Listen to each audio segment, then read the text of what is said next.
There's something always modern about The Man Who Shot Liberty Valance. I also think it is one of the few John Ford films that I think has attained a cult. It's become a cult classic. It somehow has stood. All his films have stood, the test of time. And I don't, hold Liberty Valance up to John Ford's cinema. Those films had a kind of location, cinematic novelty.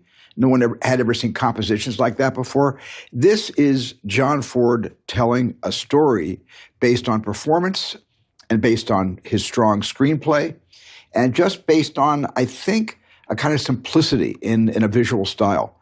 And so it's his least adorned film visually for me. It is a powerful story. It is one of the most powerful stories about a bully, essentially. Liberty Valance, played by Lee Marvin, is someone that has terrorized a small town, terrorizes Marshall Link, played by Andy Devine, who is more interested in a 37-ounce steak. Or two 37 or even ounces. two, right, than basically marshaling the town and bringing law and order. So there is no law and order. And, of course, John Wayne's character, Tom, and I don't think John Wayne has ever been given a simpler name in his entire career.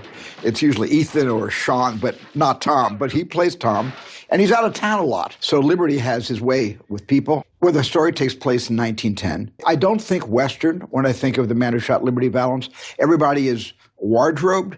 I believe the only nomination the film got was actually for wardrobe. But the film just feels less like a Western and more like a social statement, more about justice. It's really a story about a man, a brilliant man, played by Jimmy Stewart, who plays Ransom Stoddard.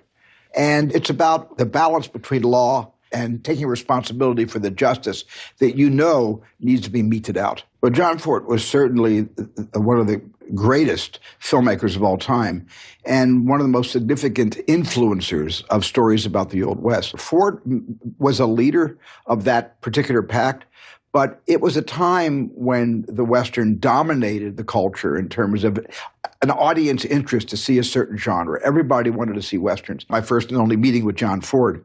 But it was one of the scariest meetings I've ever had,